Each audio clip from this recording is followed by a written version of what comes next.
Distinguished guests, ladies and gentlemen, we would like to welcome you all to the Tokyo-London Green Finance Seminar 2025.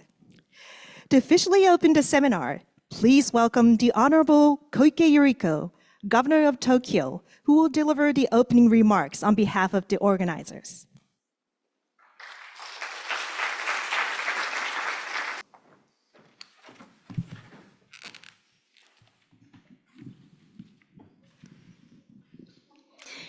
Good evening, everyone, and hello to all of you joining us from the UK. I'm Koike Yuriko, Governor of Tokyo. I'm so delighted that the 8th edition of the Green Finance Seminar is being held today, co-organized by the City of London and the Tokyo Metropolitan Government, TMG. During today's seminar, speakers from the finance sector in the UK and Japan will be introducing advanced initiatives related to transition finance. The impacts of climate change are growing more severe, a reality I believe those of you from the UK have also keenly felt again this summer with many hot days. And that is why it is crucial to further promote transition finance, which supports steady decarbonization efforts, such as enhancing energy efficiency and transitioning to alternative fuels for the realization of a carbon-free world. We now find ourselves at a major turning point in history. To address the drastic changes that are occurring on a global scale, it is necessary for us to enhance resilience so that we may flexibly overcome and adapt to challenges. Yesterday, the City of London and Tokyo Metropolitan Government, TMG, revised our MOU for the first time since it was concluded in 2017. The 21st century, I believe, is the century of cities. Amid the increasing importance of multi-city lateral cooperation, it is crucial to draw on the power of finance to advance decarbonization and enhance resilience. That is why we believe that this revision to the MOU is very significant. While continuing to deepen our partnership with the City of London, the Tokyo Metropolitan Government will further strengthen initiatives with the goal of becoming a leading city for sustainable and resilient finance to financially support the realization of a sustainable and resilient world. I hope today's seminar will be a productive opportunity for greatly advancing efforts to address climate change, the energy crisis, and other societal issues through the power of finance. So please enjoy for this seminar. Thank you very much. ありがとうございました。Thank you very much, Governor Koike. Next, we will move on to the keynote speech. We're pleased to welcome our keynote speaker, the Right Honourable the Lord Mayor of London, Alderman Alistair King. So, Lord Mayor, the floor is yours. Governor Koike, distinguished guests. Hello, good evening. My name is Alistair King. I have the great honour to be the Lord Mayor of London. Thank you very much indeed, everyone, for joining us here this evening. I am delighted to be here for the Tokyo London Green Finance Seminar. A special thanks to Governor Koike and the Tokyo Metropolitan Government for your collaboration with the City of London. As Lord Mayor of London, I'm an ambassador for the United Kingdom's financial and professional services sector, which is why I'm here in Japan today, one of our most important economic and political allies. I was delighted to sign with Governor Koike the refreshed Memorandum of Understanding between the City of London Corporation and the Tokyo Metropolitan Government just yesterday. Embedded within that memorandum is a commitment to develop and promote sustainable finance and to deliver on reducing carbon emissions. London and Tokyo, as leading financial centres, have the capacity to help to finance transition to new forms of energy, especially in some of those hard-to-abate sectors which are important to us all, industries such as steel, cement, and heavy transport. The United Kingdom itself has established as a destination for industries from around the world to raise and scale transition finance. Last year, we mobilized $65 billion in transition finance, putting us fourth in the world. The City of London Corporation, the organisation I have the great honour to head, worked with His Majesty's Government to launch the Transition Finance Council, to establish the United Kingdom as the global hub for raising and deploying transition finance. Through that council, we are building on the United Kingdom's existing strength to become the best place in the world credibly to raise capital and invest in sustainable infrastructure. We know that ultimately we can only succeed in these goals by working with like-minded partners such as Japan.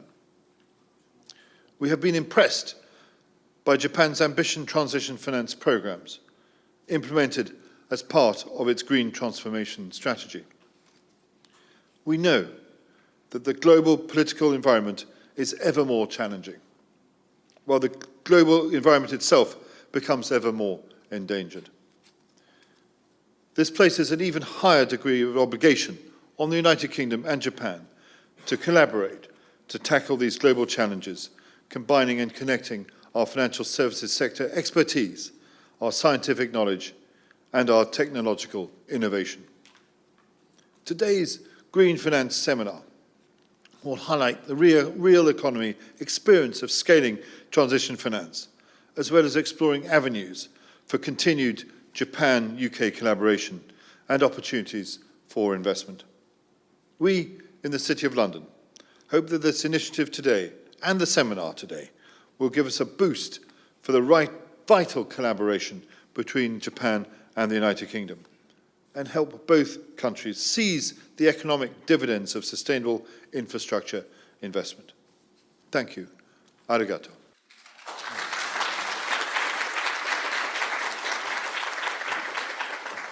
Thank you very much, Lord Mayor. Looks like we're ready, so thank you so much for your patience. We will now move on to the discussion session under the theme Standards and Frameworks in Transition Finance. We're pleased to welcome our speakers from the UK, Anastasia Nishinianis, Trade and Investment Director, the City of London Corporation. And from Japan, Konno Osamu, Director for Strategy Development Division, Financial Services Agency, Japan.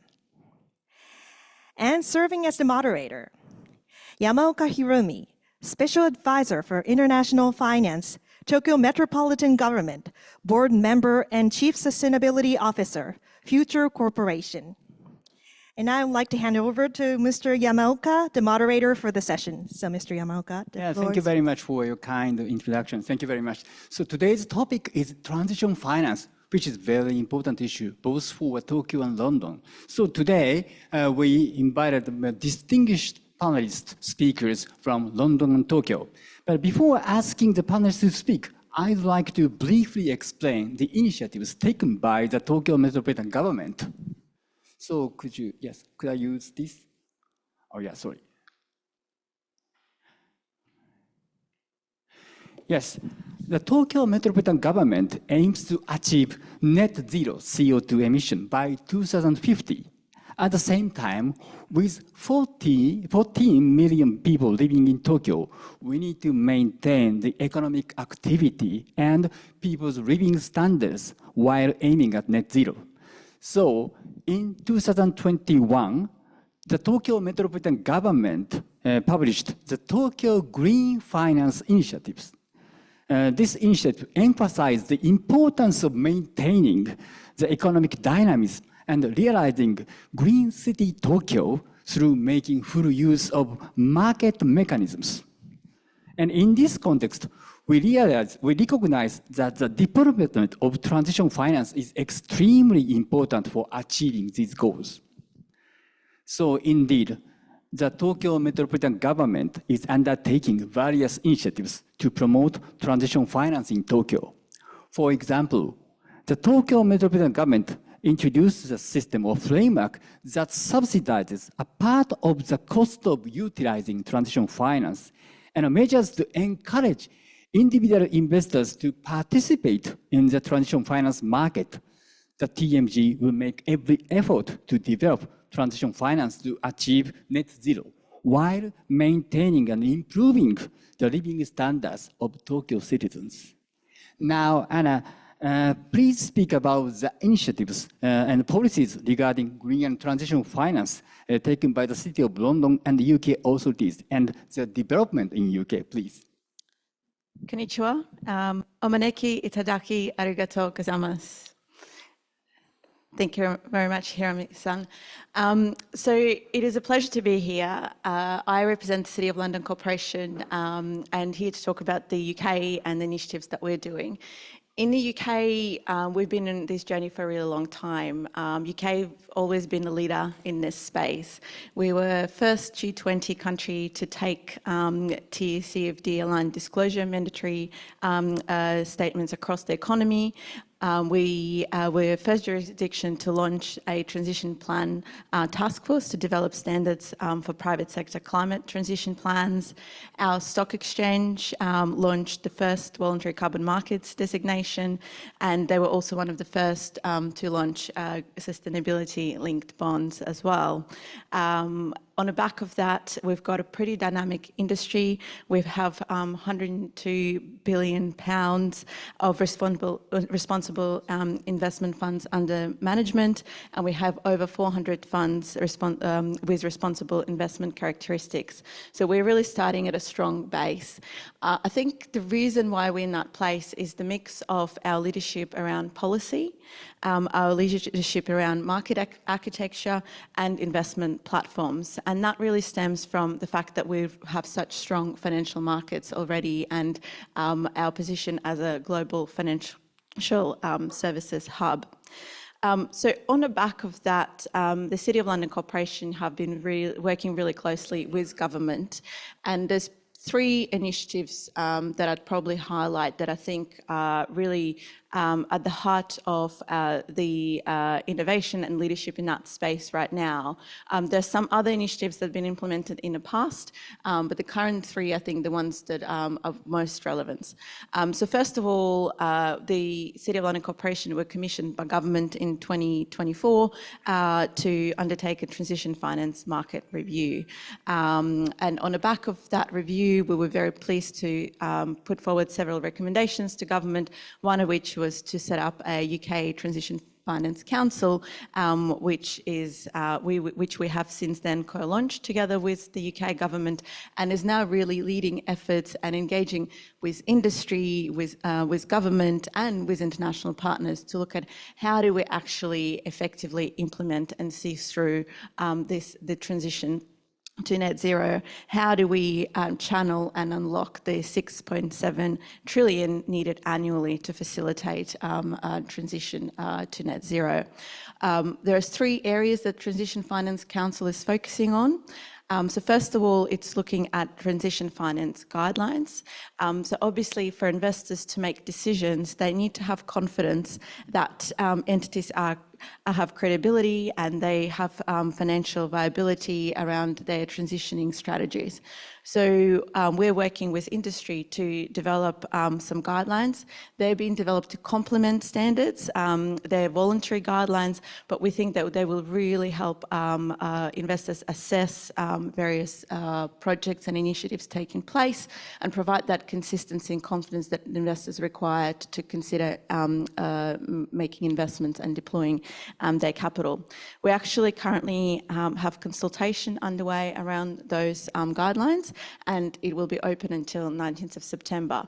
And while we are actively engaging with the UK industry and across government, we do also welcome international views, because we know that we can't achieve this and deliver this on our own. We need to deliver it with our like-minded partners.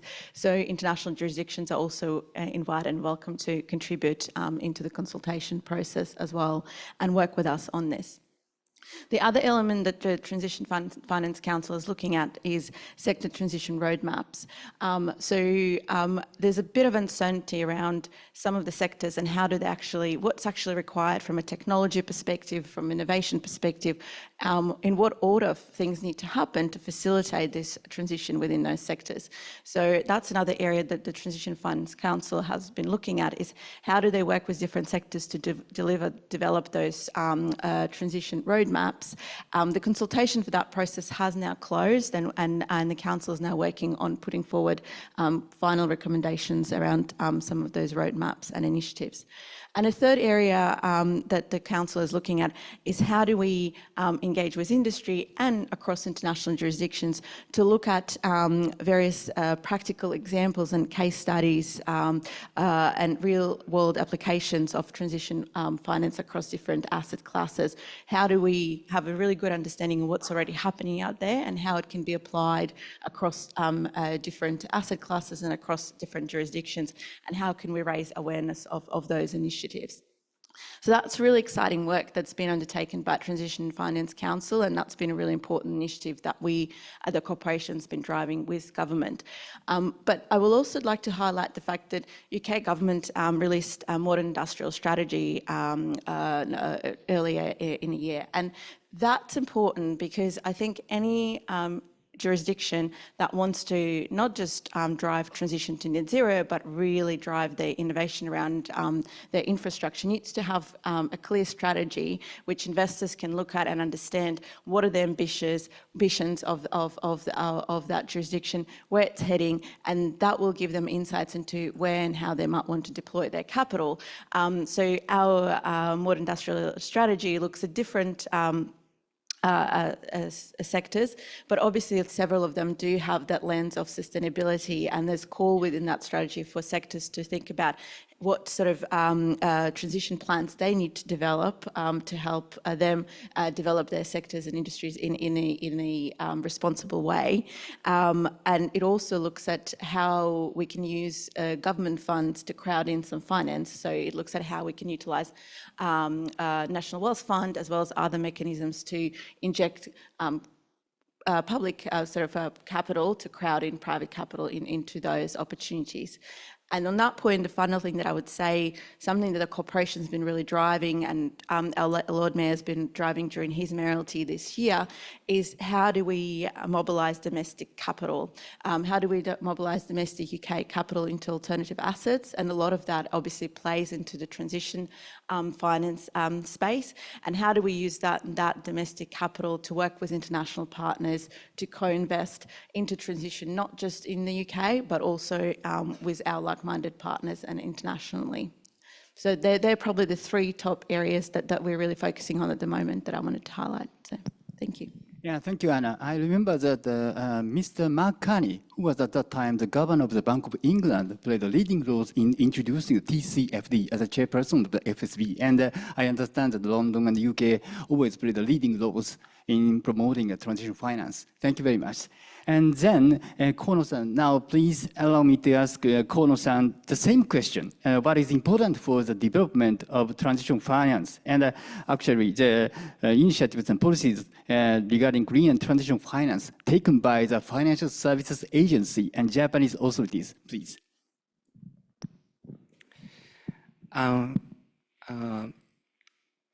Please, okay. Thank you for your kind introduction. I'm Osamu Kono from Financial Service Agency Japan. I'm very honored to give a talk at this seminar today. In order to achieve carbon neutrality by 2050, it is necessary to decarbonize our sectors, including industry, transportation, and households. However, it is unrealistic for high-emission industries to advance decarbonization in short term. Therefore, Japan has been developing the environment for the transition finance market ahead of other countries so that such hard-to-abate industries work on smooth transition to a decarbonized society. Especially in 2021, the Ministry of Economy, Trade and Industry, the Ministry of Environment, and the Financial Service Agency, FSA, formulated basic guideline on climate transition finance, which was revised in March of this year. The guideline indicates 4 key elements necessary for transition finance based on Climate Transition Finance Handbook published by International Capital Market Association. First, climate transition strategies and governance. Second, environment materiality in business models. Third, science-based strategies and targets. And fourth, transparency in implementation. Even after the publication of basic guidelines, we have implemented related measures, including the formation of technology roadmaps for the 10 high-emission industries. These roadmaps present long-term pathways for development of technologies that contribute to decarbonization in each sector. As a result, there has been an increase in transition-level loan procurement and bond issuance, and the transition finance market for private companies has grown to cumulative more than 2.3 trillion yen as of the end of 2024. Oh, sorry.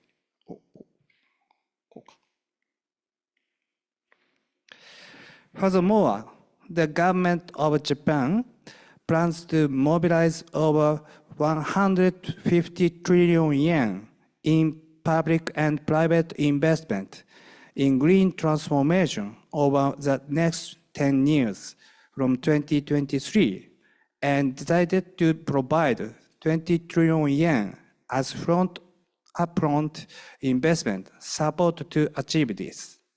In February 2024, Japanese government issued Japan Climate Transition Bonds, the world's first sovereign transition bond, and total issuance amount is 3.3 trillion yen by July 2025. In addition to this, the framework of carbon pricing is also being developed gradually with the aim of increasing the added value of GX-related products and business. In this context, Japanese carbon emissions trading system, named GXETS, is scheduled to start full operation in fiscal year 2026. We expect that the effective combination of these related measures will stimulate private finance for further expansion of transition finance. As I explained so far, transition finance markets in Japan are developing. However, in order to achieve net zero on global scale, it is also important to foster international understanding and implementation of transition finance. As one of such efforts, the FSA established the Asian GX Consortium in October last year with the ASEAN finance authorities. Given the volume of GHG emissions and future economic growth prospects, the expansion of transition finance in Asia is essential. The Asian GX Consortium aims to form concrete financing method and project, including blended finance, in which the public and private sector share risks by conducting practical discussions based on specific cases in cooperation with private finance institutions and international organizations. Thank you. Thank you very much, Gordon-san. In recent years, Japan SPC and TMG, Tokyo Metropolitan Government, started a couple of initiatives, joint initiatives, and green finance and transition finance is a core part of this. Thank you very much. And then, Anna, I'd like to ask you, what is important for the future development of transition finance, and what will be brought about by the cooperation between London and Tokyo, UK and Japan, please? Thank you. So, look, I think in last year, there's been about 2 trillion invested into transition finance. But I said before that estimates are actually that we need 6.7 trillion per year to help us reach our targets. So there's definitely a huge room for us to grow, to work together to generate capital required to facilitate the transition. And Lord Mayor pointed out in his speech, 65 billion of those 2 trillion were contributed by the UK, fourth globally. But there's certainly, I think, more that we can do if we work together with our partners. And I think importantly, when we look at where the money is actually being deployed and where transition is focused, we're seeing significant gaps when it comes to the harder to abate sectors. We're seeing significant gaps when it comes to earlier stage technologies that are required to really facilitate that future transition. And we're really seeing significant gaps in the developing economies. And I think we as leaders in this space do have responsibility to really look at how we work together to address some of those key areas. It's not just about the transition that is easy. It's actually how do we unpack some of those challenges and work together to facilitate and fund that aspect of transition. I think from my views on, where we can partner with Japan, and of course, as Governor mentioned earlier, and as Lord Mayor pointed out earlier, we have just renewed our MOU with Tokyo Metropolitan Government, and green finance and transition finance is an important cornerstone of that agreement. And that creates a really great starting point for us to explore further initiatives. So, for example, I talked earlier about the Transition Finance Council looking at things like guidelines and principles and sector roadmaps. Why don't we develop those together? Why don't we look at how we can take all the standards and various initiatives we're implementing in our own jurisdictions and how we can achieve alignment to the extent possible and implement guidelines that are aligned, implement sector roadmaps that do look across jurisdictions and look at how we can understand various nuances of different sectors within different jurisdictions, but achieve alignment where possible. That will give investors much more confidence, but it will make it also easier for them to make those decisions, because one of the things they say to us is how frustrated they are by the fact that there's different standards everywhere. They really have to rethink their strategies if they're looking to deploy capital in different jurisdictions. So how can we actually try and align to the extent possible together to make it simplify it and create that sort of clear roadmap for the investors. So that's one area. I think the other area that I'd like us to be talking about more, and we do touch on it a little bit, but not to the same extent as some of the other topics, is carbon markets. So in UK, we run emissions trading scheme, and we do want to work with jurisdictions on unpacking how can we further enhance voluntary carbon markets, and what does that mean for the future of the transition. I do know that some concerns from the industry around the demand. You kind of need to have demand for carbon markets to operate and succeed. But I think there is an opportunity for us to think about, once again, how can we better link our systems to create cross-jurisdictional markets? How do we develop standards that apply across jurisdictions? So as the demand grows, we can really activate those voluntary carbon markets and provide that as an important offering as part of that transition. The other area I think is probably more simple, and we're already doing, which is activities like this. Bringing together industry, government from across jurisdictions to have dialogue and that engagement. But importantly, how do we turn that into action? Because it's all okay for us to have this really lovely dialogue today, but then walk away and continue to focus on our particular priorities. So how do we actually change? How do we actually transition this into action? How do we form pilots and initiatives that we can start working on together with industry and government across jurisdictions? And importantly, not just looking at it bilaterally, but actually looking at it trilaterally, and how do we engage with some of the other countries in this process. So I think that collaboration, that ongoing engagement is really, really critical. And the final thing that I would just say, we're building this really great relationships here in Japan. We've got our British embassy representatives. We've got really strong government representation, and I encourage everyone to engage with them, talk to them if you have ideas, if you'd like to engage with the UK on this issue more, and of course talk to us as well. While we don't have anyone on the ground, we're very much open to building links and relationships and connecting with stakeholders. And we have those close ties and links with the Tokyo Metropolitan government, and of course through our British embassy here on the ground as well. Thank you, Anna. Fantastic. Thank you very much. So I'd like to ask Kono-san the same question. What is important for the future developing the transition finance, and how will cooperation between Japan and the UK or London and Tokyo bring about towards green finance and transition finance, please? Okay. Transition finance requires more in-depth evaluation in that it does not only focus on use of proceeds, but rather comprehensive assess the medium to long-term transition strategies toward decarbonization, as well as the reliability and transparency of implementing that strategy.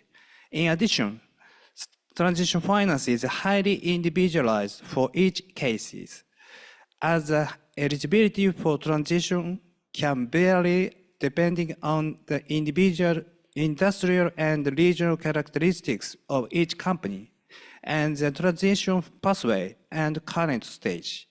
It is also characterized by its strong dynamic nature in sense that the technology development schedule initially envisioned can change through innovations. In order to develop transition finance that has these characteristics, it is important for fundraisers to develop credible transition strategies and carefully explain to financiers the reference scenarios and the impact of subsequent changes in the business environment. On the other hand, it is also essential for financiers to consider their own transition strategies as financial institutions and provide finance based on appropriate understanding and evaluation of the strategies of investee companies, as well as to follow up their initiative even after the provision of funds. In this respect, we published a guideline in 2023 that summarize key points to consider in reviewing the strategic goals and progress of project during post-funding follow-ups. We expect that good example will be accumulated in transition finance market through the active engagement between financiers and fundraisers, which utilizing such guidelines. Furthermore, whereas international interest in transition finance has been increasing in recent years, various international organizations and initiatives have issued guideline and report on transition finance, one after another, which makes it harder to foster international common understanding. Under such circumstances, I expect that promoting cooperation between Japan and the UK and sharing the framework of progress that Japan has developed so far, including the basic guideline and sector-specific roadmaps mentioned earlier, will not only be beneficial for both countries in exploring practical approaches, but also contribute to clarification of issues for fostering international consensus. Thank you. Yeah, thank you very much. Fantastic. Yeah, unfortunately, the time is running out, but we fully understand that both London and Tokyo are global leading cities. For example, London is a global leading city for over 400 years. And we are responsible for both for a sustainable environment as well as the people's living standard and daily lives. So I think that the collaboration between London and Tokyo will bring a big power to promote the transition finance and green finance. Thank you very much. So please give a big round of applause to our wonderful panelists, please, Anna and Kono-san.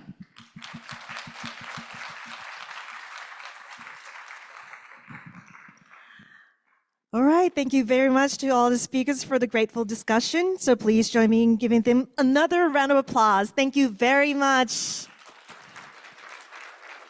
Thank you. Thank you for your patience. We're now moving on to the panel discussion under the theme of Industry Perspectives on Scaling Transition Finance. We're pleased to welcome our panelist and moderator. First, from the UK, Alexis R. Rocamora, Sustainable Finance and Investment Lead, APAC London Stock Exchange Group. And Yin Chen from Online, Director, Transition Finance, Standard Chartered, Singapore. So Ms. Chen is joining us online today. And Ms. Chen, can you hear us? Yes, I can hear you. Hello, everyone. I hope you can hear me as well. Thank you. And from Japan, Takanashi Masayuki, Executive Officer, Group CSUO, Sumitomo Mitsui Financial Group. Watabe Yasuko, General Manager and Head of Sustainable Investment, Mitsubishi UFJ Trust and Banking Corporation. And serving as a moderator is Jack Knight, Deputy Chief Executive, the Investment Association. So now I'd like to hand over to Mr. Jack Knight, the moderator for the session. Well, thank you very much for that introduction. Good afternoon, everybody, and good morning to those of you who are viewing in London. It's a great honor to be here today to host this panel and to be associated with the Green Finance Seminar once again. I'm also particularly proud of the relationship that we have with Tokyo Metropolitan Government between us and the City of London. I'm also very pleased that this year the delegation and visitors being headed by a Lord Mayor who comes from within the asset management industry himself. And I therefore hope he has an especially successful delegation on this occasion.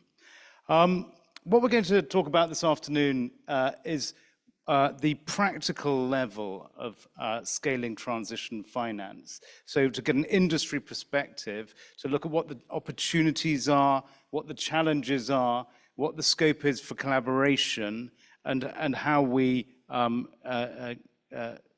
move on the whole cause of transition finance. So the panel has already been introduced, but I do want to just pause and find out a little more about them before we start digging into those issues. So I've asked them just to provide a little bit more introduction to themselves and how they've arrived in transition finance, and a little bit about what their company does and what their role is within that. So I'm going to start off with you, Ying Ying, if that's okay. And I wonder if you could share a bit about your background. Yeah, sure, Jack. Hi, everyone. Apologies that I couldn't join you in person, but I hope everyone is enjoying the afternoon. So I'm based in Singapore, and a little bit about myself, right? I actually began my career in the oil and gas sector. I designed FPSO for offshore oil production, and I also worked with a national oil company in China on upstream transactions. And before joining the bank, I also had the privilege to be part of Mitsubishi Corporation, focusing on LNG value chain investment. I joined Standard Chartered about 2 years ago and now overseeing low carbon technologies. So sometimes I think I'm actually kind of a living example of the kind of the transformative impact of energy transition, even within the sector. And as a bank, our team, the transition finance team, we collaborate with clients on large-scale industrial decarbonization technologies that includes carbon capture and storage, CCS in short, low carbon fuels, low carbon transportation, green steel, and critical minerals. And as a team, we actually bring in industrial experience and insights, which in my view is very critical at the moment to enable substantial financing into low carbon activities, because most of these technologies, they are still in their early stages. And financial institutions, lenders, underwriters need to build true rough understanding of the underlying risk and how they can mitigate it. I think I'll pause here, happy to provide more color as we go. Back to you, Jack. Thank you very much, Ying. Yasuko, perhaps I could come to you to introduce yourself the first in the room, please. Thank you, Mr. Knight. And hello, everyone. Thank you, the Tokyo Metropolitan Government and the City of London and the British Embassy for hosting this wonderful panel, wonderful seminar. I'm truly honored to join this panel discussion today. And my name is Yasuko Watabe, General Manager and Head of Sustainable Investment of Sustainable Investment Division at Mitsubishi UFJ Trust and Banking Corporation. I'm coming from Yamanashi Prefecture. So Yamanashi is recognized as grapes and wine. But unfortunately, climate change affects on growing grapes and wine. I love so much. So that's why the climate change is not just about business. It's my private. I think it's time to act on climate change and the sustainable finance for sustainable future. So Mitsubishi UFJ Trust and Banking Corporation is an asset management arm of Mitsubishi UFJ Financial Group, and we promote sustainable investing. We work closely with government regulators and academia and others to scale up transition finance. So that's why I'm so excited to join today's very important and global discussion. Thank you so much. Thank you very much, Yasuko. I am concerned about this wine situation. Perhaps we'll come on to that. Takanashi-san, can I ask you the same questions? Tell a little bit about your own background and what you do at Sumitomo Mitsui. Sure. Thank you very much for having me on the panel today. My name is Masa Takanashi. I'm the Group Chief Sustainability Officer of SMBC Group. I've been in this role for about two and a half years now. But the typical Japanese salary man, I've been in this bank for my career, so I actually cannot count how many years I've been at the bank anymore. I was actually head of investor relations from 2013 to 2016, and then went to London. And when I was in London, actually, I was promoting sustainable finance there as well. And coming back to, I came back to Japan, but I think my experience with the investor relations has kind of helped me in my current role, because I've been dealing with many external stakeholders, including shareholders as well. What we do as a bank, obviously, we provide transition finance, and probably that's why I'm here. We do have our definition of transition finance. We've published that as well. We've been doing that since 2023, done about 40 deals already. But obviously, finance is not necessarily just what we do. With regards to transitioning, trying to transition our clients, we provide obviously solutions to advise on our clients' transition plan. And also, we try to provide solutions for implementing that plan. And in some cases, that includes matching clients with other clients that have actual solutions as well. So that's also what we do as well, in addition to consulting, advisory, and finance. Maybe I'll stop here. Thank you. Thank you very much. And last but not least, Alexis. Thank you, Jack. Fantastic to be here. And again, thanks to all the organizers. My name is Alexi. I'm the Sustainable Finance Investment Lead for the Asia Pacific region at the London Stock Exchange Group, so-called LSEG. And so I'm listed as under the UK, but I'm actually based in Japan. So just so you know.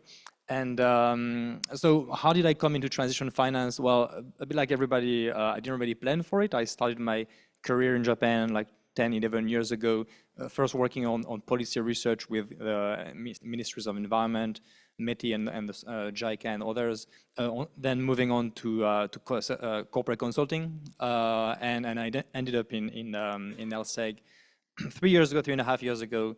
And LSEG basically is what we like to call a financial market, data and infrastructure provider, which is a very long and mouthful way to say that we do a lot of things in the financial space.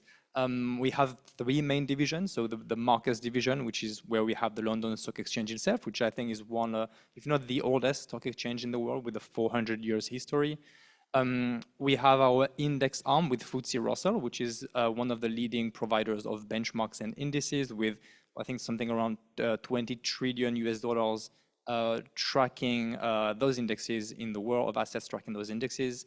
And finally, we have LSEG Data Analytics, which is where I sit personally. And we are basically a leading financial markets data and analytics provider. So we have, for instance, our own data terminal, which is called Workspace. You might have heard of the Bloomberg terminal, where we're right next to that. And finally, we also have like DataStream, which is our main data business, which I think is the most comprehensive real-time database in the world. So lots of different data analytics solutions here that we're providing. And in my team, the Sustainable Finance Investment team, what we do is we oversee all the sustainability-related data sets that permeate those financial products. And so those would be, for instance, climate change, so carbon data, carbon reserves, implied temperature rise, and things like that. ESG scores, for better or worse, they're still around. And so basically, like trying to embed sustainability solutions into main financial products. Thank you. Thank you. So Alex, as your focus is on the data, there's no better person to start off with the first question, which is, what are the major trends that you're seeing in the transition finance space? Thank you, Jack. That's a fantastic first question. I have two words for you on that, which is the green economy. And I think when we talk about sustainability, climate finance, we also often tend to say, well, was it all a fade? Was it all the hype that is fading away? But actually, if we look at what's happening really on the ground at market level, we're seeing that there's actually, and the green economy isn't just one sector, it's the green part of many different industrial sectors in the world, right?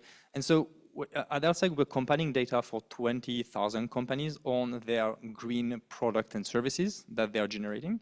And we publish a report every year that shows that if you aggregate all those different parts of businesses into one sector, let's say a hypothetical green economy sector, the green economy would be actually three things. It would be very, very big. It would be growing very fast, and it would be performing very well. So a word on each. Very big is the fact that if you aggregate all those market cap from those green sectors in each industry, the green economy will actually be the fourth largest in the world. So right after technologies and others, it has overtaken the banking sector as the fifth largest sector as of last year. So extremely big, and it has doubled in size over the last 10 years, right? So very big, growing very fast. It has a compound annual growth rate of 15%, which is huge. The technology sector is number two, right behind the technology sector, which has 18% of CAGR, basically. And so very big, growing very fast, and the actually emerging markets are the green economy in emerging markets is growing twice at the pace of developed markets, because we're going to talk about a lot about the end of globalization, reshoring, supply chains, etc. But at the moment, right now, the world, the manufacturing powerhouse is still in emerging markets, is still mainly in Asia, very much. And so, and lastly, it's performing well because in the financial world, and I think Jack, you would agree that as working in the investing space, we like to see performance charts, that go up and not down. And so, good news on that is that the green economy has been performing, is the second best performing sector, right after technology. Obviously, nobody can be the technology sector. You've all seen the allocation of the likes of the S&P 500, the FTSE 1000, etc. But it comes as number 2, and it has outperformed. The green economy has outperformed by 150% the energy sector, which is considered as a safe sector to invest in. So it's big, it's growing fast, it's performing well. I think there's a bright future for sustainability ahead of us. Thank you. Thank you very much, Alexis, for that overview. So, Takanashi-san, from your perspective, is that a picture that you recognize? And can you provide examples of client stories within that highlight the opportunities that there are in scaling transition finance? Maybe I see a little bit different picture, especially when it comes to transition finance. So obviously in the earlier session, people talked about guidelines around transition finance, and transition finance itself is, again, quite new, and therefore there are a lot of guidelines out there, and the definition is not necessarily very clear at this moment. But maybe if I could build upon the discussions that were done in the earlier session. Obviously, we are aware that the UK Transition Finance Council has also come out with their draft paper recently as well, and the Japanese government, the METI, was also has come out with their draft paper recently as well, and they actually both raise a common theme, and it is very related to what we see on the ground as well, which is how to direct transition finance to firms that have a very strong willingness to decarbonize, but don't necessarily meet all the guidelines that are currently out there. For instance, so most guidelines out there right now require things like enhanced disclosure, pathways to the 1.5 degree scenario, formal transition plan. It's good that we have that, but not all firms and projects that have a willingness to do that, but don't have the capacity to do that. And I think that's a bottleneck that we are seeing, and we are not necessarily so we're unable to provide the typical transition finance to those situations. I think there are various ways that maybe we can address this issue, and I think, again, the UK and also the Japanese government is making efforts to try to accommodate that as well. But in addition to the national government, I do understand that local governments are also, for instance, started to create their own regional or transition finance framework so that companies in that maybe local region can follow that framework and raise funds without creating their own transition plan. So again, for companies, large companies, maybe they can do that, but smaller companies or companies that are not necessarily in a very good starting position might not be able to do that. But if local governments have these guidelines, I think these initiatives would kind of help scale transition finance as well. Thank you. Thank you. Ying, can I come over to you with the same question, please? Yes, sure. I think Alexis and Takanashi-san has already shared the perspective from data as well as from the regulatory perspective.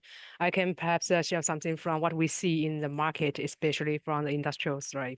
So I think there's an increasing demand from for transition finance across different sectors, especially those carbon-intensive sectors like power generation, transportation, that includes marine shipping as well as different types of industrial processes. So a couple of examples, we have worked with clients on carbon capture and storage projects in the UK. So these projects not only covering capture emissions from point sources, for instance, from a thermal power plant, but it also includes the development of a common storage infrastructure. And similar CCS discussions are also on the way across Asia.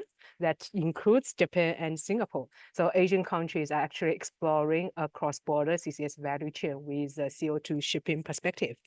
Then on the other side, I think low carbon fuels and low carbon feedstocks are gaining momentum. And for example, recently we see India's low carbon ammonia auction is quite encouraging, as it provided a very valuable price discovery mechanism for this emerging molecule. And in the same time, China is pushing hydrogen and hydrogen derivatives. So that's quite interesting and worth noting, as it is also positioning for export and international shipping purpose. But I do agree with what has been discussed, right? These activities are not without challenging. In fact, I think they are very, very important from transition finance perspective, because these activities require hundreds of $billions investment and financing to build up the supply chain. But at the same time, at the moment, most of the low carbon technologies, they are expensive. They come with a price premium, right? It is more expensive to produce. And first of a kind projects typically will require higher contingencies. And also lenders and underwriters will apply a risk premium, because we are still in the process of understanding the risk.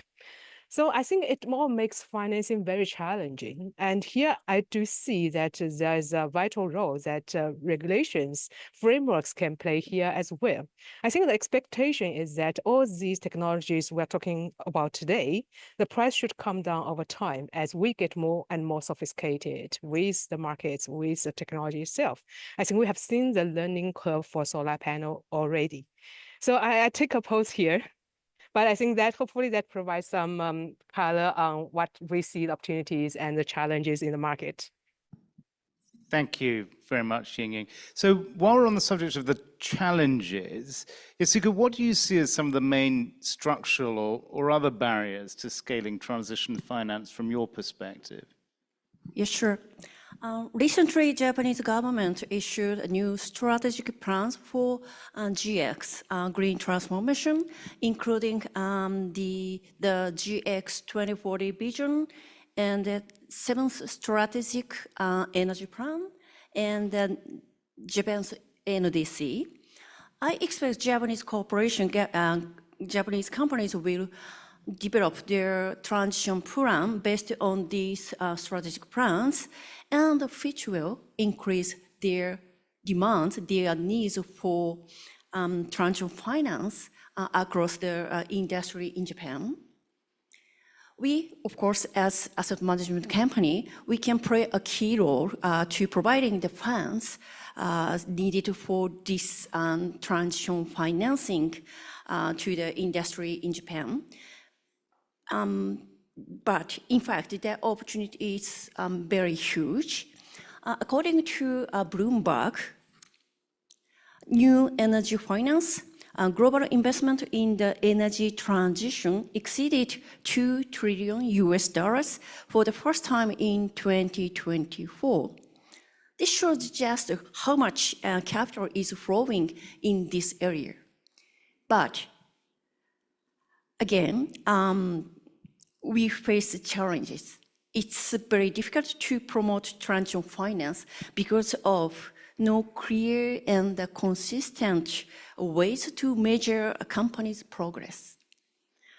Of course, we want to help our client investment in companies who are committed to their transition.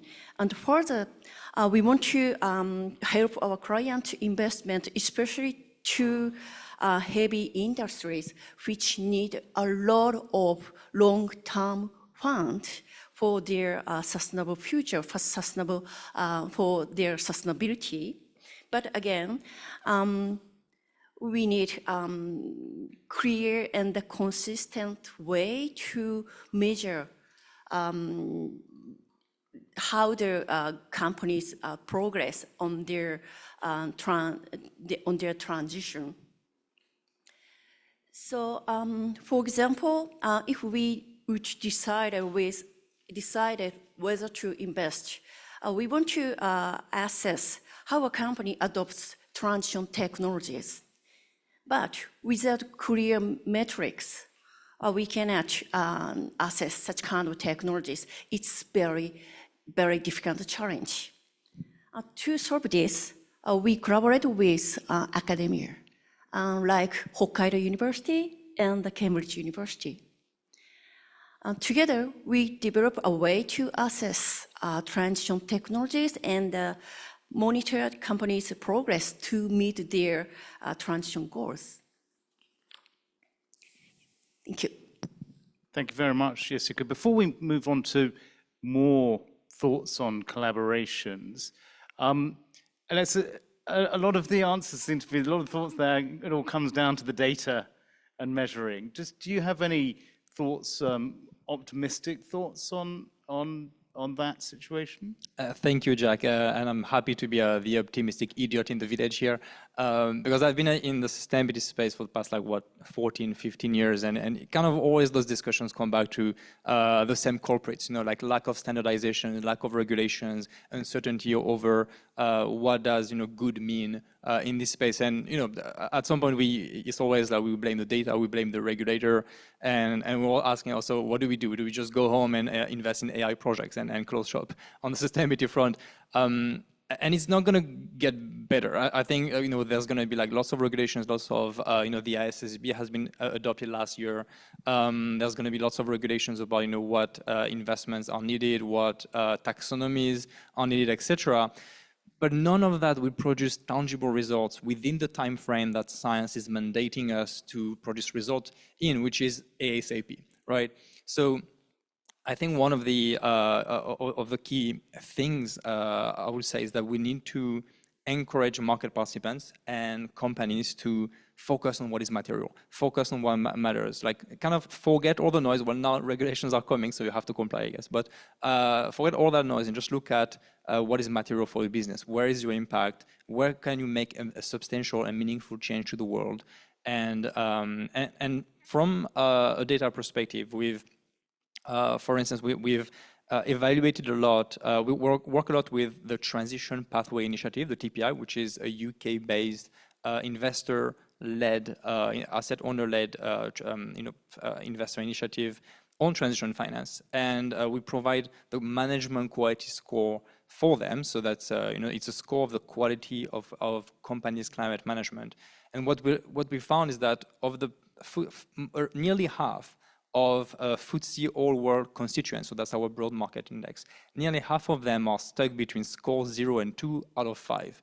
So they're basically in the stages of either increasing the awareness of climate risks, or building capacity, which means that they have disclosed their CO2 emissions and they have adopted some targets. And that's all nice and well, but that's not nearly enough to really transition to a low carbon business model and to really generate the data points that investors and financial institutions need to take meaningful action. And so what they need moving forward is that, yes, okay, so they're getting the fundamentals right, but what they need is then to embed decision-making, climate change within their decision-making, within their capital allocation processes, within their strategic business pipeline, and then to implement transition management. That's easier said than done. But so it's a glass half empty, half full, right, so to speak. So half of the companies are not there yet. The other half are already in need of financing. But it's much easier, and I will end with that, it's much easier to ask for good climate finance when you're a company saying, okay, I have done all my due diligence, I know what my risks are, I have a list of 15 projects that I need to really transition my business model over to a low carbon business model, please fund it, please write me a check. Then financial institutions, they can really act on that. But if you're still in the, okay, I have a policy on climate change or a target that promises that I will do something about it, then you're not there yet. And financial institutions can't really help you with that. So it's really about like getting the correct data point, the investor-ready data points to enable transition finance. Thank you, Alexis. I'm going to move on now to collaboration. And Yasuko introduced the subject perfectly by highlighting an excellent example of UK-Japanese collaboration. Ying-Ying, I'm going to come to you there outside. You're the person who's not in Japan at the moment. How do you see collaboration from your perspective? What are you looking at? What collaborations are you looking at, and what's interesting you? Yeah, Jack, I do agree, right? Cross-border collaboration is imperative in driving and accelerating transition finance deployment. And I think there are three fundamental considerations in my view. First is really about policy alignment. I think we sort of already touched on it, right? Countries, regions, they have established their own transition finance or sustainable finance frameworks to incentive low carbon investment. So for instance, Singapore launched the Singapore Asia taxonomy for sustainable finance, which also sets out actually quite detailed thresholds and criteria for defining green and transition activities across different sectors. So I think that's hopefully helped to solve this, how we see whether it is eligible or not, that question, right? Then similarly, I think it has also been alluded to, like Japan have the JX framework, and Japanese corporates, to my understanding, is also benefiting from this transition bond framework if they are looking at capital market solution to support finance their low carbon activities. But I think increasingly and very importantly is the regulators are already start exploring, right, how you can harmonize these different frameworks and how these frameworks can eventually become interoperable. I think that's particularly important for corporations, especially those looking at transboundary investment opportunities. And it will absolutely help reduce the business burden, right, if they need to get their activities recognized in different jurisdictions. I think one example I can think of is between UK and Singapore, there's a partnership to accelerate clean energy transition across Southeast Asia. That also includes UK's pledged funding to support Singapore's FAST-P initiative. So I think the policy alignment is really important, and we're seeing this happening already. Then the second consideration is always coming back to the real economy, right? We need to build up the real supply chain of these low carbon technologies, low carbon projects, cross-region, cross-globe. I think in sectors like CCS, projects in Asia, they are actively pursuing these cross-border solutions. That basically means capturing emissions from one country, it could be in Japan or Singapore, and ship the captured molecules to another country, which has a more favorable geological structure to store the captured CO2. So I think in order for this to happen, it requires full collaboration across countries to establish the capture facility, the port infrastructure, the shipping capability, as well as eventually the storage facilities that can be shared across countries. And I think in this aspect, Singapore has already signed 2 MOUs with neighboring countries to jointly develop this cross-border solution. And my last thinking is really about human, right?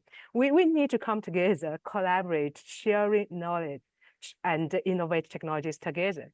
I think, again, Singapore's example, hydrogen roadmap of Singapore, it actually emphasized partnership with others to jointly develop technology that includes technical standards, safety protocols, as well as how we can set up the labor market capacity to accelerate the deployment.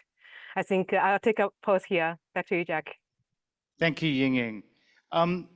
Takanashi-san, so thinking about some of those themes that Ying has introduced about technology and innovation and how they can be leveraged and shared to accelerate transition finance. Do you have any thoughts about that? Yes. So with regards to technology innovation and also transition finance, commercial lenders like ourselves, obviously, we are making efforts to try to promote, push new energy, new technology that could transition the society. But actually, what we do face, especially senior lenders like us, tend to be a little bit conservative compared to, for instance, equity investors. When we provide finance, obviously we look at how much the technology has been proven. We look for a secure off-taker if it's energy. We also look at regulatory stability as well, and these needs to be in place for a senior lender to be providing financing, especially on the technology side. Again, we are financiers, so we're not necessarily very experts in technology, but maybe, but I think all banks around the globe, not just Japanese banks, but UK banks are also facing the same issue. And maybe there's a collaboration opportunity there as well. If, not just banks, but also maybe the government can collaborate to secure a little bit more safetiness with regards to technology, so that not all banks need to do their own work. That might be good, and maybe if the government could provide junior financing or guarantee for that purpose, that'll be also very good as well. So I do think that's a opportunity. And again, maybe echoing what people have been saying earlier as well, I do think that alignment in policies or guidelines would be helpful. The UK Transition Finance Council paper and the Japanese government paper look very similar, but not necessarily completely the same, which makes things difficult for us. Thank you very much. Thank you, Takanashi-san. So Yasuko, you already came up with an excellent example of collaboration, but just thinking about that theme of technology and innovation, perhaps thinking about some of the challenges you highlighted earlier, how can we overcome them through dialogue and collaboration? Yeah, sure. I think knowledge sharing collaboration is very important. And I think both the UK and Japan are global leader in addressing the challenge of transition finance, of course. The UK is the center of sustainable finance, and Japan with the Asian Pacific region, as Kono-san FSA mentioned in the previous panel. And this makes us natural partners and potential collaborators by sharing experience and expertise in developing an approach to transition finance. We cannot solve this challenge alone. Of course, we need to collaborate across regions to scale up the transition finance. For example, I understand that the UK government supports UK's transition finance market review to identify key areas for building a successful transition finance and the service market. The UK review considers collaboration between the public and the private sector is very important.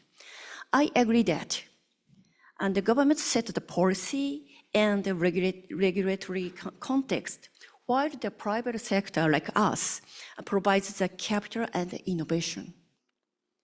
I think the government, including Japan, play a key role, and the investors like us need to know if the company's transition plan is both credible and investable. At Mitsubishi UFJ Trust and Banking, we built our knowledge by working with a variety of partners. We collaborate with the Asian Development Bank to create a scalable marketplace for transition finance in Asia. And we also explore how to use blended finance from asset management companies' perspective as well. And we are active member of Cambridge University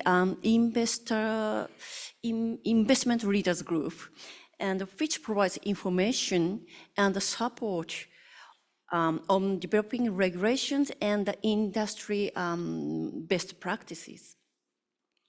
So we'd like to continue to collaborate with our UK-based partners and the stakeholders and going forward. Thank you. Thank you. Alexis, coming to you on collaboration and partnerships. Thank you, Jack, and I think I already echo the messages of everybody here. Like, I think, you know, collaboration is super important. It's actually something I've been really noticing when I was working for, you know, ministries of environment or for corporations in Japan. Is like the first thing everybody wants to do is to look around and say, what is everybody else doing? You know, I think we're like that with social creatures. So we first look at what the neighbor is doing before doing anything. So yes, collaboration is primordial. With Adelseg, we have an MOU as well with Mizuho Financial Group. And so we are partnering notably on the voluntary carbon markets. We have the LSE, so the London Stock Exchange itself has a voluntary carbon market designation for its funds, which is one of a kind in the world. And we're helping Mizuho sort of participate into that. And kind of replicate like maybe a nature fund or you know, a carbon. Those are funds that generate carbon credits as dividends, which is very, very unique and very innovative. But also, I think beyond just collaboration on specific projects, which I think is very important, I think as financial market participants, is also very important that we come together to speak the same language on sustainability, on climate transition, and kind of give the same message to the broader market. So one example I have is we worked a lot with GPF, the Japanese Government Pension Investment Fund, over the past 4 years, and they publish a major ESG annual report every year, and they commissioned us for part of that study. And one of the latest studies that we did for them that was last year was about Scope 3 emissions. You know, Scope 3 emissions is 15 different categories. So from a data perspective, it's a nightmare. It's 15 data points merged into one that have very different value from one to another. And the study we did for them was about looking at the actual carbon footprint of those 15 categories. And we found that 80% of the carbon footprint of companies in most sectors come from 2 of those 15 categories. So basically, again, and what we said in that report with them basically was, and what they communicated to the Japanese market was, well, ignore all the little categories that would take most of your time. Just focus on those 2 categories, the purchase goods and services and use of sold products. So from a company's perspective, it means upstream your suppliers, downstream your end user, basically your clients, your customers.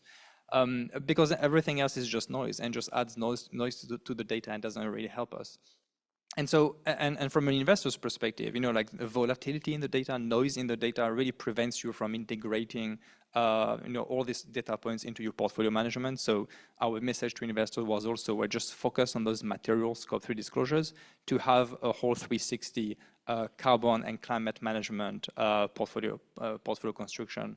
So yeah, look, collaborating with partners on exchanging information, best practice and knowledge, showing that, you know, we're all together in this, and also speaking the same language, sending the same messages to the wider market, so as to provide clarity in a sustainability world that can be very, very confusing. Thank you, Alexis. We've got just a couple of minutes, and so if you don't mind, we'll just do a quick rapid-fire question. 30 seconds maximum to answer it. What do you see as the key development in transition finance that you would like to see over the next 5 years? Takanashi-san, can I come to you first?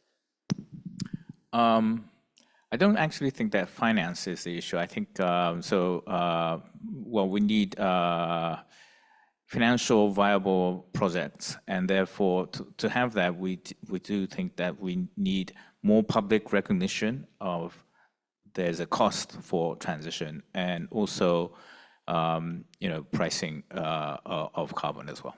Thank you. Right, Yasuko? Yes, sure. As I shared this panel, we collaborated with a variety of partners, and I think, I believe the scaling up transition financing in a collaborative and coordinated manner is one of the key development over next 5 years. Thank you. Thank you. Alexis?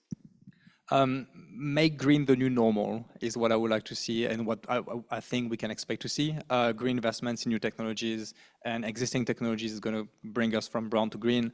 And to accomplish that, I think what we need is better climate transition management, which means have ambitious targets, which means have realistic transition plan and implement step-by-step measures to achieve success. Thank you. Thank you, Alexis. And the last word on that to you, Yingying. Yeah, and I would say it's about people. The current and next generation workforce, we not only need to understand the urgency of transition, but we also must have the skills to drive it. Thank you very much. Well, all that remains for me to do now is to thank you for your erudition and insights. We've found out today that, some of the major trends around transition finance, we've had examples of client stories that highlight opportunities, but we've really delved into the challenges and certainly talked about some of the data challenges. We've talked about some of the other structural barriers to scaling transition finance. And we've talked about a lot about collaboration and what we can get out of that. So on that note, I'd very much like to thank the panel, Yingying, Takanashi-san, Yasuko, and Alexis. And that brings us to the end of this segment. Thank you very much. Thank you. Thank you very much to our speakers for the insightful discussion. So we now invite the panelists to step down from the stage. So let's send them with a big round of applause. Thank you.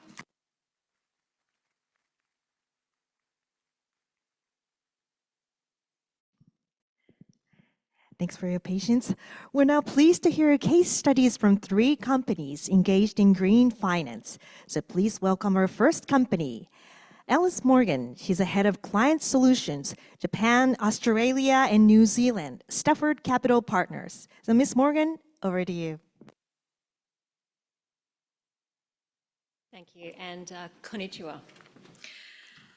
Stafford was founded 25 years ago on the basis of sustainability, and well before there were conferences and seminars on the topics such as this.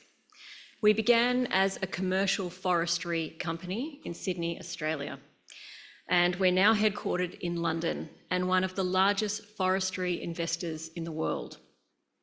Stafford believes in making a difference for our clients, for the environment, and therefore for society. We do this through seeking out the lowest risk but highest returning opportunities in forestry, net zero focused infrastructure, and private equity. To partner with Stafford is to commit to making a difference.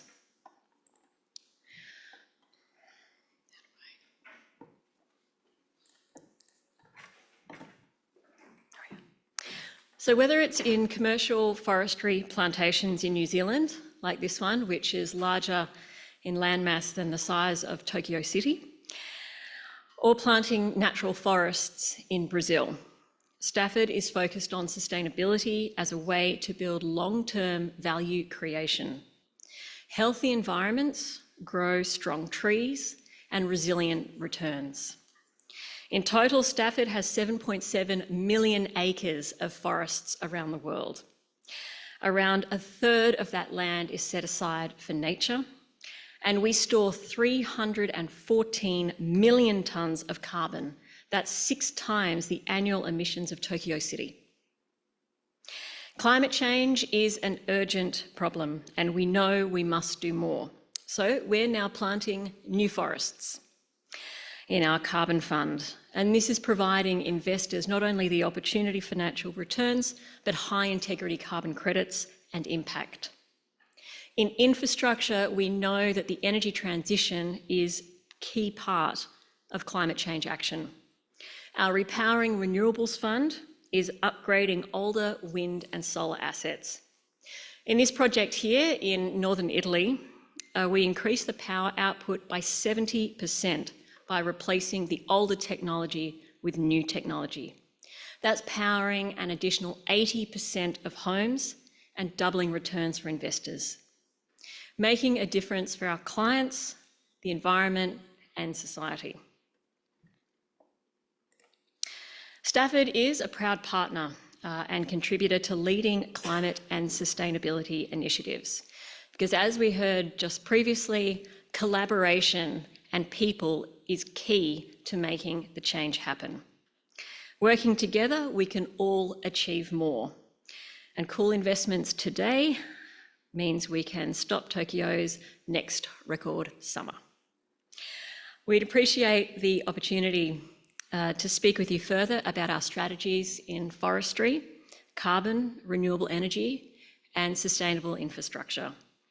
Thank you very much. Thank you very much, Ms. Morgan. We're now preparing for the second company. Please wait until we're ready. Right, so now I'd like to introduce our second company, Alexander Robbins, Senior Investment Director, J. Sturm & Company. So Mr. Robbins, over to you. Thank you very much to everyone and for your kind hospitality. It's great to be back in Tokyo with all the incredible collaboration and partnership we've been discussing today. My name is Alex Robbins. I am a Senior Investment Director at J. Stern & Co. We are nearly 200-year European banking dynasty based from the Stern family. We are now an institutional asset management business, managing money for pension funds, charities and endowments, wealth managers, and high net worth individuals all over the world. We have business in London, across Europe, and in the US. And hopefully one day we will open an office in Tokyo. I'm here really to talk to you about sustainable equity finance. As a business, we have been investing in a sustainable way for a very long time. We have been investing in companies which provide the solutions for tomorrow. And I wanted to say, first of all, that if you invest on this basis, you can only invest in quality businesses. Companies with a high return on equity above their cost of capital and which are leading in disrupting businesses as we know today. They are thought leaders and they are helping in the main part transition away from an old grid to a renewable grid. And we only invest in quality businesses. And it's great to see the opportunities which are now arising in Japan with Abe's legacy in terms of the stewardship code and how the focus now in Japan is more on quality and high return on equity. The other thing which we do is we do our own research. We fully integrate ESG into our investment process, and we prefer that method rather than using third-party providers, which can sometimes be backward-looking in terms of their analysis. We want to very much look forward and invest in the companies of tomorrow. The third thing, you have to do this investing for the long term. You need to be patient and invest with a long-term mindset. And then lastly, you have to invest actively, because in terms of passive investments, it can sometimes be businesses which are in the old economy and not for the future. So in terms of the way we invest, we fully integrate ESG into our investment process. And this takes us away from a number of sectors. So old economy type sectors like oil and gas, materials, and we invest in industrial cyclical businesses such as Eaton, which is my example here, which is driving the transition from a power generation perspective from an old grid to a new grid. There are amazing businesses in Japan like Cairns and Fanuc who are doing exactly the same. And then I wanted just to finish quickly in terms of the performance. You do not have to limit yourself by investing in this area to deliver better returns than global equity markets. And this shows you the performance of our strategy in terms of its since inception performance over the last 10 years. And you can see by investing on this basis, you deliver better returns than equity markets. Thank you.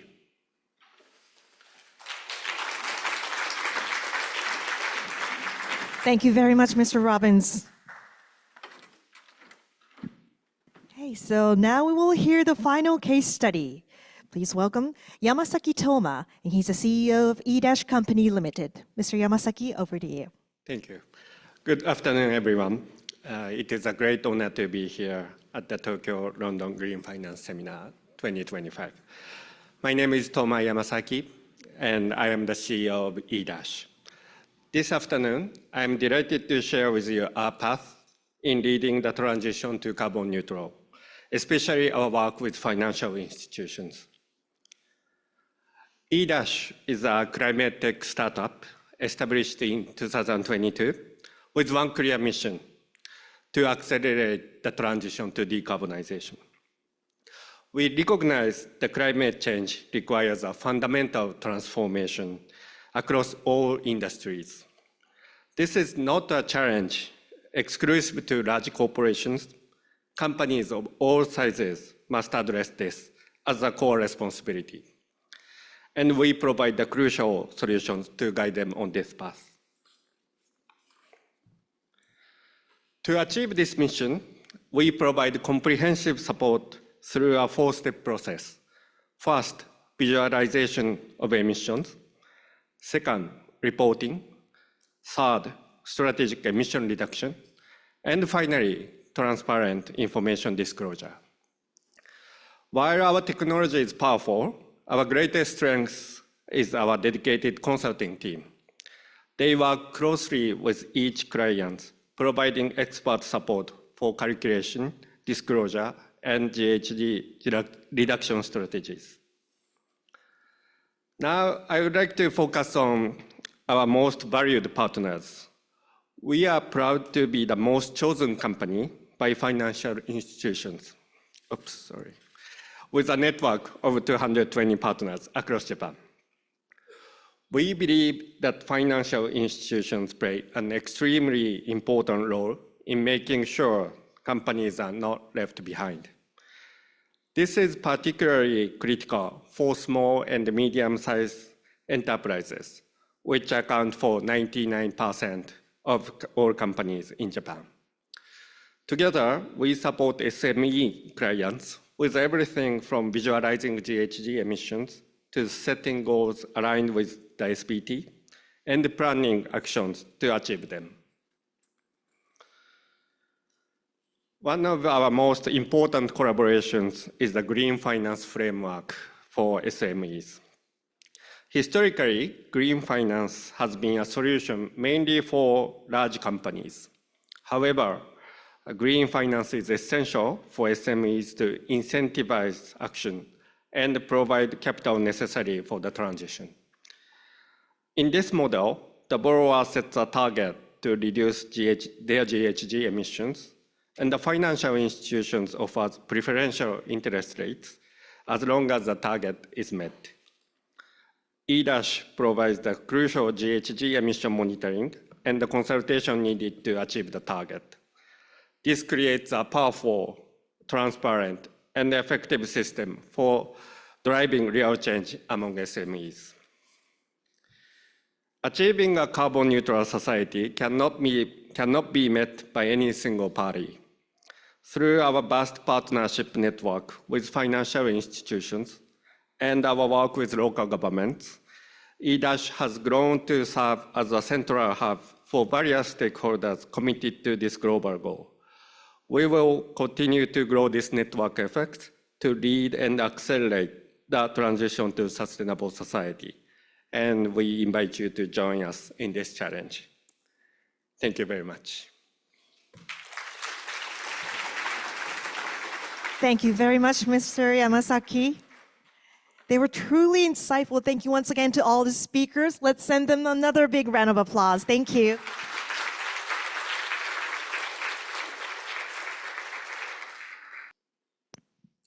So now we're moving on to presentations from the Tokyo Metropolitan Government.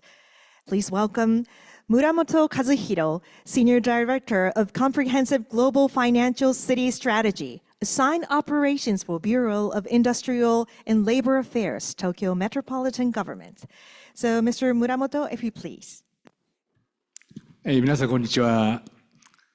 Good evening, everyone. Good afternoon to our friends in the UK.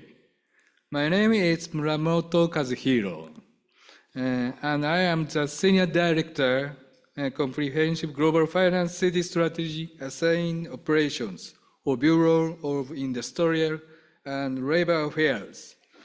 Thank you for joining us for the Tokyo-London Green Finance Seminar today. An unpredictable international landscape, food and energy security challenges, the explosive growth of generative AI, and other advanced technologies. Against this rapidly changing global backdrop, we will harness Tokyo's cultivated strengths and appeal, and strive to enhance our city's presence in the global financial city. To financially support the realization of a sustainable and resilient world, Tokyo aims to become a leading city for the sustainable and resilient finance. In 2017, we began issuing Tokyo Green Bonds, the first such endeavor by a local government in Japan. Since then, we have issued over 2.5 billion pounds worth of sustainable bonds. For this fiscal year, we plan to issue approximately 650 million pounds, which includes the Tokyo Resilience Bond for urban resilience. We are now building an international business environment that will make Tokyo the world's city of choice. Consultation services and growth support on matters including daily living are available at places such as the Business Development Center Tokyo. From visas to bank accounts to company registration, every step is streamlined and accessible in English. TMG will support them in doing so quickly and in English. The TMG offers financial support programs to help overseas companies establish operations in Tokyo. First, we provide assistance to foreign financial companies, such as asset management companies, in each stage of their needs, from preliminary surveys to the establishment of a base and developing business.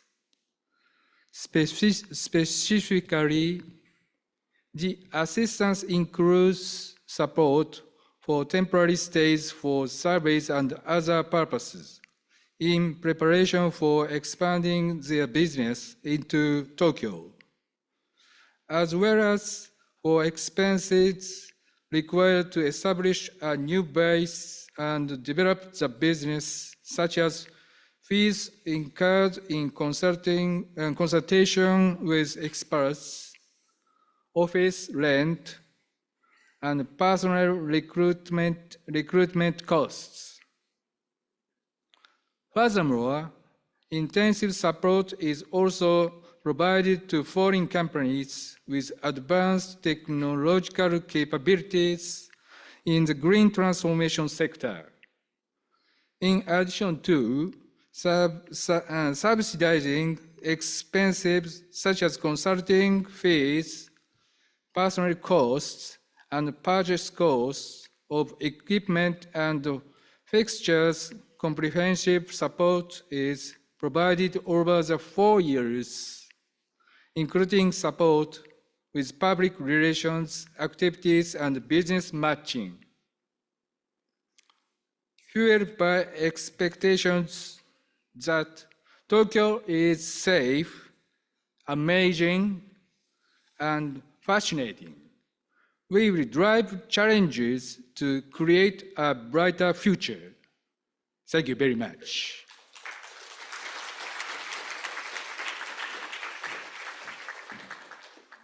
Thank you very much.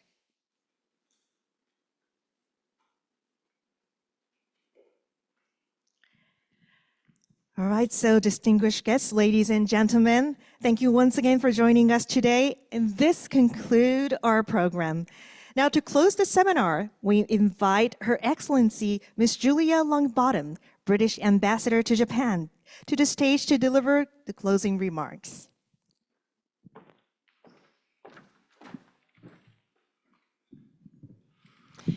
Thank you very much. Good evening, everybody, and thank you for inviting me.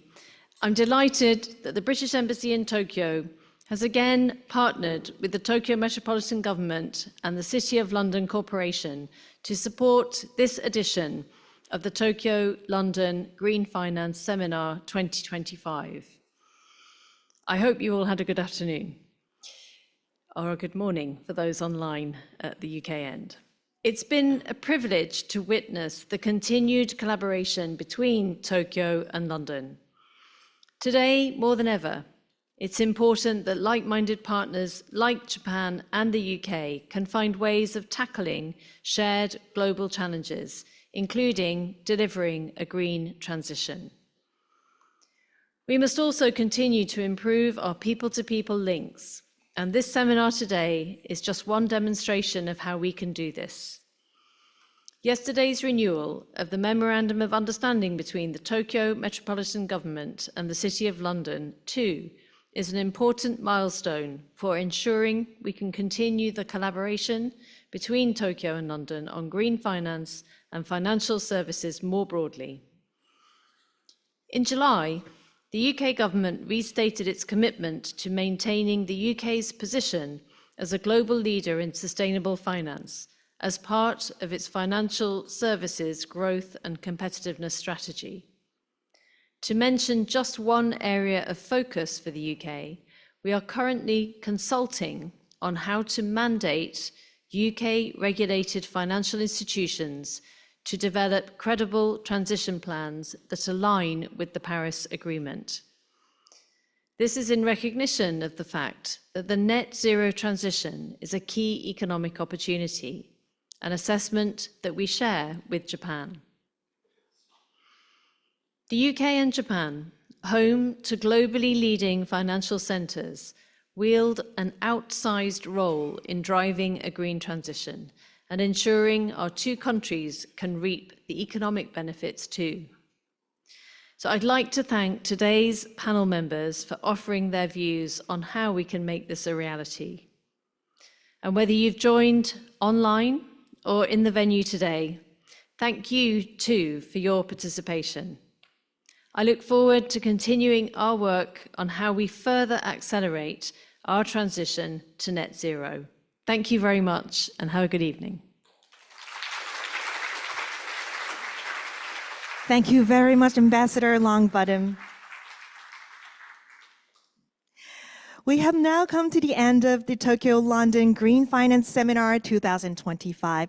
On behalf of Tokyo Metropolitan Government, City of London Corporate, British Embassy Tokyo, and organizing team, we would like to thank all of you for joining us today.